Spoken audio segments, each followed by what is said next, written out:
You're listening to the I'm Busy Being Awesome podcast with Paula Engebretson, episode number 228. Hello, everybody. How's it going today? Welcome back to the podcast. Today, we are looking at the topic of sneaky thoughts. And before you skip to another episode thinking that this is not going to be actionable and it's not an episode that will help you increase your productivity and get stuff done, stay with me.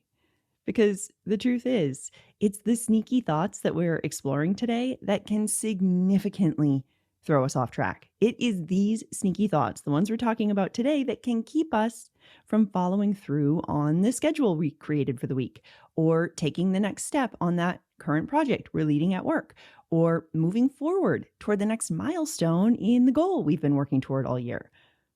You see, the vast majority of the time, one of the key components that really has us stuck and spinning is some sneaky thought. In fact, this past week, I found myself saying to my clients over and over, you know what? Be careful of that thought. That right there, that's your sneaky thought. That is the troublemaker thought who manages to kind of get by unnoticed.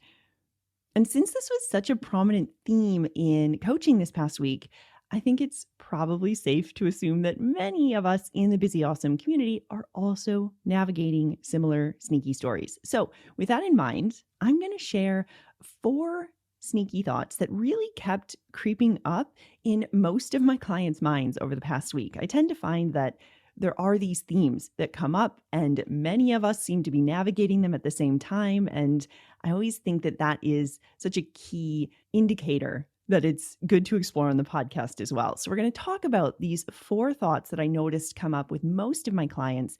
And then we're going to explore why these thoughts, even though, as you'll hear, they seem like perfectly reasonable thoughts, can actually be quite problematic. And then finally, we're going to explore what you might consider instead to help you shift that thinking into something that's a little more supportive for you and your goals. Sound good?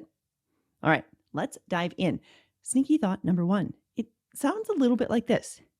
You know, I could probably do a little more. Or maybe I should also, ...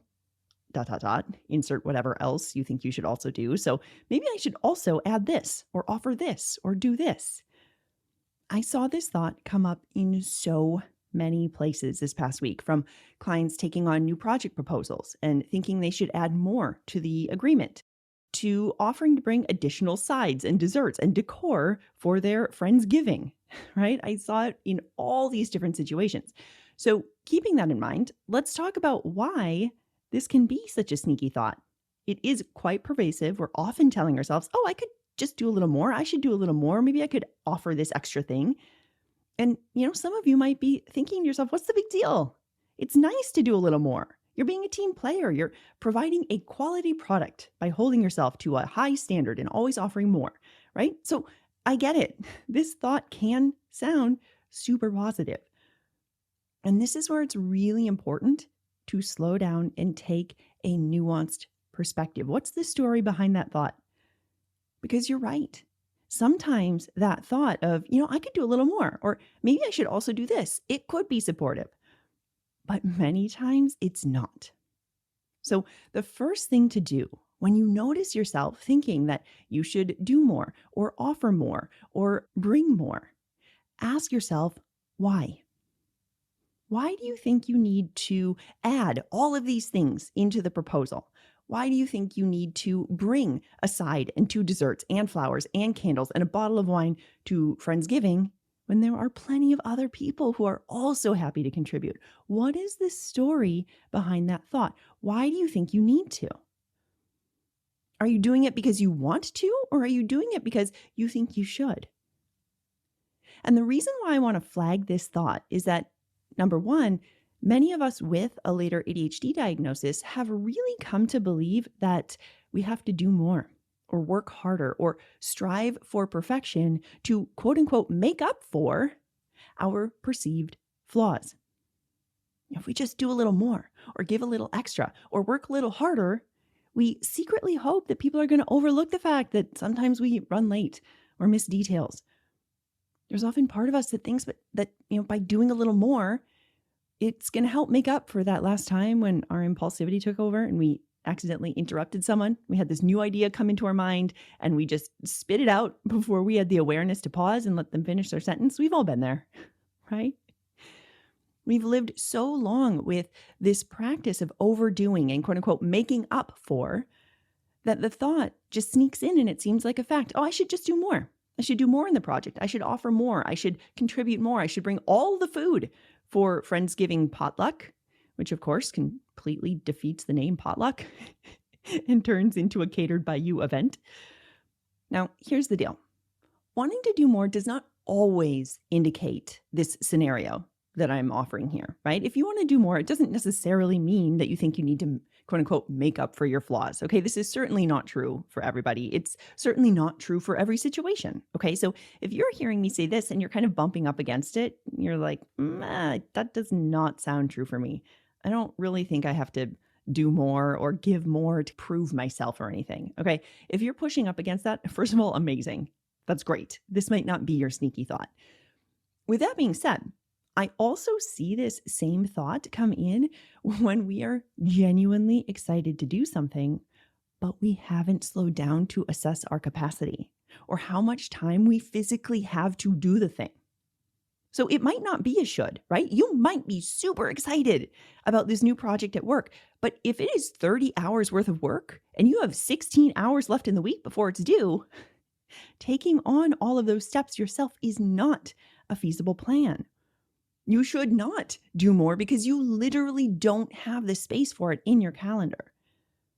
Or maybe you do love to cook. You are so excited to try out a bunch of new recipes for your Friendsgiving. Amazing. Okay, that's great. But be careful of the sneaky thought that you should also bring this or prepare that because it'll be fun. Because if you haven't broken down the time required to find the recipes and shop for the food and prepare the dishes and all the things, believe me, I speak from experience, it's so easy to overcommit unintentionally.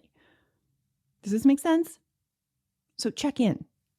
Do you have some flavor of this sneaky thought floating through your mind where you find yourself thinking, I could probably do a little more. Maybe I should also try this or do this or offer this or include that. Check in. If you notice it, do you like your reasons for wanting to do more? Do you like why you want to add this in or offer this additional thing or create more of that? Now, if you like your reasons, great. Then make sure you have time in your time budget and your actual capacity to do it. If you do, dive in. Heck yes. But if you don't have the time or you don't actually like your reasons because you are trying to quote unquote make up for your ADHD, right? If you don't like those reasons, I invite you to lovingly challenge yourself to kind of lean back and remind yourself that what you're doing right now already is enough. All right. Sneaky thought number 2. This is a variation on number 1, but rather than coming from that energy of enoughness and whether or not you've done enough, it's more of a proving energy. And it's driven by this desire to kind of shape what other people think of you. So the specific thought that came up with a couple of different clients this past week was, I just want them to know I'm really serious about this. Or I want them to know that I really care. I just want them to know I care. Again, on the surface, this sounds lovely. I just want them to know I'm serious. I just want them to take me seriously. I want them to know I care. I mean, it sounds great. The biggest challenge here with this flavor of thought is that your brain is really trying to control the other humans. Your brain is offering this thought error that if you do a certain amount of things, or if you show up in a particular way, or you say things in a certain manner, then you can make other people think a certain way about you. Then they will think you're serious about it, or they'll think that you care, or whatever it is that your brain wants them to do. But I know, as I've shared on this podcast before, we can't control the other people. It's just not a thing that exists in the world. We can't control what other people think, which on the one hand is totally annoying. I hear you. But honestly, thank goodness we can't control what other people think. Okay? We can't. It's just not possible. You have your own agency. You can't control what other people think. Let me give you some examples. Okay? So one of my clients signed up for a couple of volunteer roles in her kids' school. Now, she also works full time. So fitting in these additional roles, and note that I am using the plural here, not just one role, but multiple roles, it's going to stretch her. Okay. So when I asked her about, okay, so you took on these roles, how is this going to fit in your time budget? Where is this actually going to fit in the schedule with the hours that you have? And we realized they don't actually fit. These new activities, they don't technically fit in the budget. She doesn't have the time in her schedule to do them. So then we checked in on the reason why she agreed to them in the first place. Why did she feel compelled to add those additional volunteer roles when she knows that her budget is full? And she said, well, honestly, I want the kids' teachers to know that I really care about my role as a mom. I want their teachers to know I'm serious about parenting. And she paused and she kind of realized what was underneath all of this, because this was the first year that she's gone back to work full time since having kids. And she was uncovering her own belief. It was feeling a little bit shaken that she was serious about it. So she took on all these additional roles, all these additional responsibilities, thinking that it might prove to the teachers and to herself that she is still very serious about being a mom, even though she's working full time. She'd taken on some beliefs somewhere from our society that one can't be serious if they're not full-time momming, or if they're not full-time working, they're not serious about their job, right? All of these are just made up thoughts. And she caught it, which is amazing, right?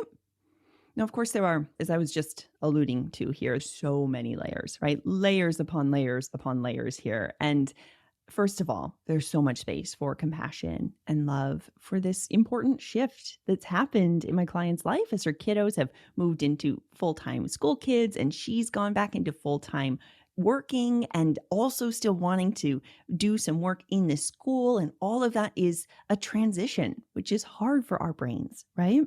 So we can have so much compassion there, and so much compassion knowing that we have so much social messaging, so many thoughts just kind of implanted into our brain because we live in the world today about what being serious about these different roles means.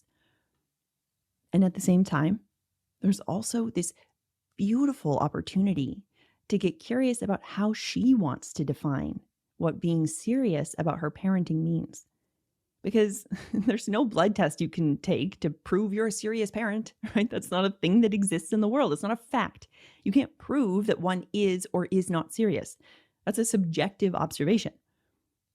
Now, I can't actually speak from experience because I'm not a parent, but I am willing to bet that if you asked 10 different parents what it meant to be serious about parenting, you would get probably 12 different answers, because everybody has a slightly different opinion on what that means. We probably have differing opinions on what that means depending on the day and who you're thinking about. So in this situation, that sneaky thought, I just want them to know I'm serious about this. I just want to make sure they know I care. That thought leaves a person overcommitted, working past capacity, and attempting to control what other people think by their actions. And if you're asking me, I can speak from experience here that is a recipe for exhaustion and burnout, trying to do more to control what they're thinking of you. Because once again, for the people in the back, say it with me, we can't control what other people think. So if you notice some version of this thought in your life, and it might not be that same specific thought of, I want them to know I'm serious about this. Instead, it might be, I want them to think I'm put together. I want them to know I'm on top of it. I want them to know I'm really fun to be around. Or I want them to like me. Whatever that thought is for you, start noticing it. Start noticing those sneaky thoughts that are so focused on other people and what they think. Because once you start identifying them, I invite you to then start turning that thought around and playing with it a little bit. If you're thinking, I want them to know I'm serious, check in with yourself. How are you taking yourself seriously? Are you taking yourself seriously? What's all the evidence that you can find that you are taking the situation seriously? I'm sure you can find it. If you're worried about whether your colleagues think you're fun to be around or whether they like you, check in with yourself. Are you having fun with you? Do you like you? You see, once you start to genuinely believe that you are super fun to be around, that you are on top of things, that you are serious about these different things that matter to you, and that you do care, I promise you, you start releasing that need for other people to see it too.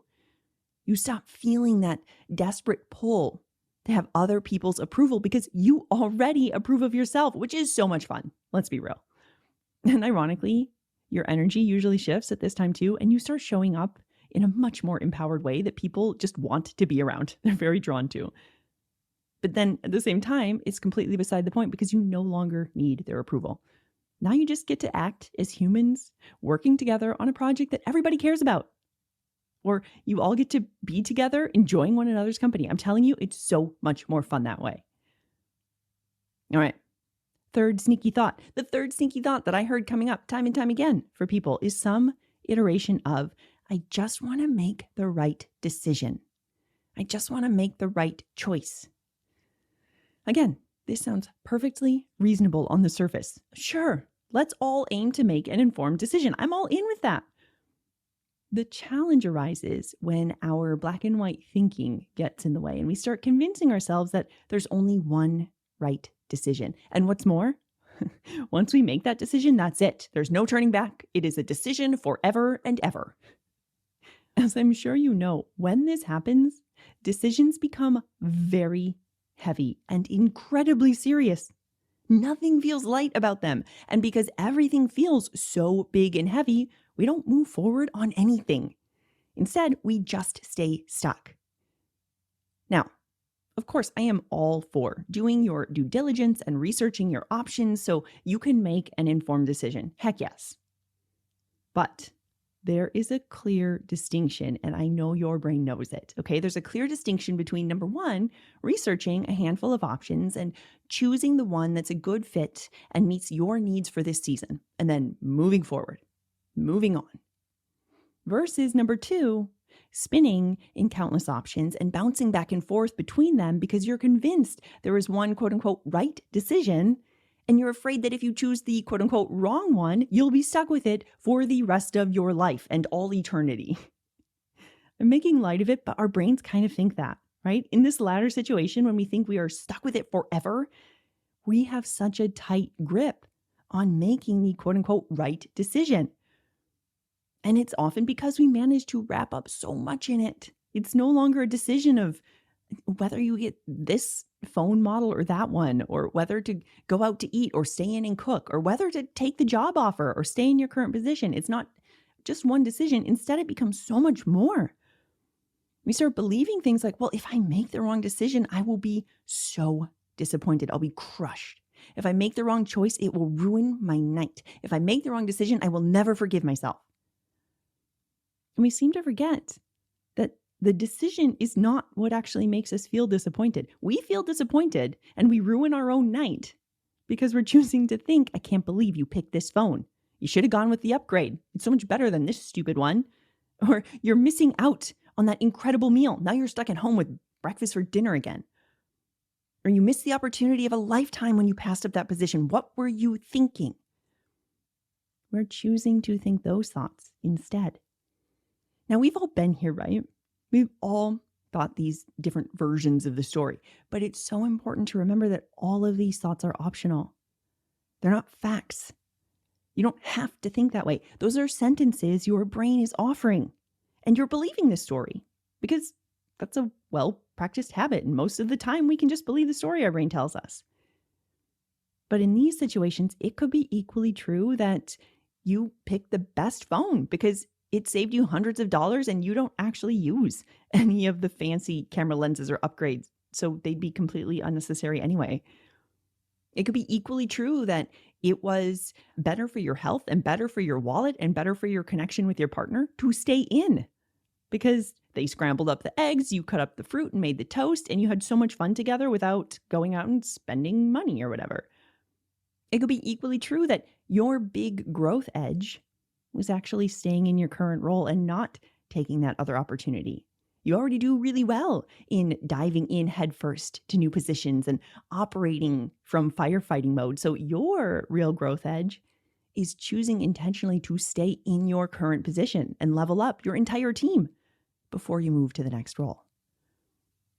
You can think about it any way you want to. You get to choose what you want to think. There is no right or wrong choice here. We're not talking about something with morality, right? We're talking about decisions like which phone to get, what to have for dinner. But our brains get so wrapped up thinking that all of these decisions are really heavy. They don't have to be, right? It's just a choice that you get to make, and you get to decide it's right for you. And it's entirely in your control to make it so, to make it your best choice, to make it your right choice. So if you notice your brain telling you, I just want to make the best choice, I just want to make the right choice, remind yourself that you get to decide what that means. You get to decide what is the best choice for you. Then you can set those parameters of what you're looking for, and you can decide with confidence based on that. Well, I was looking for a phone that offered XYZ. This one does. It fits the budget. I love it. Let's go. And what's more, this is an important point. You can always change your mind. Our brains don't like to believe this. Our brains are like, nope, this is final forever and ever. That's not true. You can absolutely change your mind. That is allowed. You don't have to keep that position or that stance or that approach or that thing you bought forever. Instead, you get to make that decision and own it for as long as it supports you. You get to think that you made the best decision you could based on what you know right now and what you need for this current season of life, because it's true, right? All right. The fourth sneaky thought. This is one that I absolutely want to make sure I highlight at this time of year, because I'm recording this, and when it comes out, I think will be the beginning of December or so. And the thought that I heard come up a couple of times this past week is, I just want to make sure everyone's happy. I just want to make sure everyone's enjoying themselves. In this situation, we were talking about Thanksgiving, which is coming up in a couple of days when I'm recording this. And people were worried about everybody enjoying their Thanksgiving. And again, this is such a beautiful thought. It sounds lovely. It sounds so supportive and wonderful. And it's also poison. It is a poisonous thought because, again, you're trying to control the uncontrollable. Again, we're trying to control the other humans. You see, while it's probably pretty safe to say that most of us do want everyone to be happy, we do want everyone to enjoy themselves. But when we base our experience on whether or not they do, right? When we decide that this was a successful gathering or a successful meeting based on whether everyone enjoyed themselves, that thought traps us in this feeling of desperation and graspiness. Again, because we can't control how other people think and feel. Just think about it. Think about how your best friend or your partner or your sister has something that they absolutely love. It lights them up. They could do it for hours and hours. And if you had to do it for more than 5 minutes, you'd be bored out of your mind. Is something coming to mind? There is for me, for sure. Not because the thing in and of itself is inherently boring, but it's boring because I have different thoughts about it than my partner or my best friend. So in other words, happiness is a deeply subjective experience. It doesn't matter how hard we work to please everyone and make sure everyone has a good time, because there's one huge, unknown, uncontrollable factor, which is that other people get to choose what they think. Now, please don't hear me saying, so this means you should act against your values and say whatever you want and don't give a second thought to what other people might enjoy or not enjoy. Of course not. That's not what I'm saying. Of course, you can take into account what people might enjoy. But at the same time, try not to hang your hat on whether or not they enjoy their experience. Don't make your definition of a successful holiday or a successful party or a successful conference be that everybody else was happy and enjoyed themselves, because that's such an impossible hill to climb. So again, focus on you and what you can control. Focus on leaning into your values and who you want to be. If you're hosting a gathering or a meeting or a party, or you're leading an event and your brain offers a thought, I just want everyone to be happy, I just want everyone to enjoy themselves. First, I encourage you to turn that thought into, how can I support myself so that I am happy and relaxed and enjoying myself? Because let's be honest, Whenever you've been to a gathering where the host is really relaxed and open and present, isn't it so much easier to really enjoy the event yourself? It is for me. When the host is chill and just relaxing and having such a great time, I'm like, oh, me too. So who do you want to be at this event? How do you want to show up? How can you support yourself to do that? How do you want to support yourself to engage with others? How do you want to create an experience where you get to connect and share and laugh with everyone? How can you go first and lead by example? Because once you have that clear in your mind, then if you are careful with your brain, you might expand outward and ask, okay, so what could I do to help foster opportunities for people to connect and laugh and communicate? But again, notice if your brain starts adding that thought in parentheses at the end of, what can I do to make sure everyone else is happy? That's not the plan. That's not what we're trying to do. Instead, we're focused on what we can control. You're focused on what you can do showing up as the host or as the guest or as the boss or as the leader, right?